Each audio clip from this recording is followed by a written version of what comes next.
Dollar সংকট থাকলেও প্রয়োজনীয় দ্রব্য আমদানিতে সমস্যা হচ্ছে না বলে জানিয়েছেন বাণিজ্য উপদেষ্টা সালেউদ্দিন আহমেদ। তিনি বলেন, সার, কীটনাশক, খাদ্যপণ্যের আমদানি আটকে থাকছে না। বিকেলে অত্যাবশ্যকীয় পণ্যের উৎপাদন, সরবরাহ ব্যবস্থা, বাজার পরিস্থিতি সহ সার্বিক দ্রব্যমূল্য পরিস্থিতি পর্যালোচনা সভা শেষে এসব কথা বলেন উপদেষ্টা।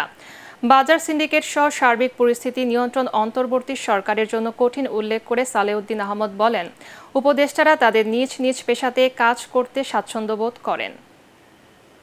এলসি তো একেবারে একদম হরে ধরে কমে যায় না। তো সার, কীটনাশক, তারপরে জ্বালানি, খাদ্য, এইগুলো একেবারে এই কোনো কিছুই আটকাচ্ছে না।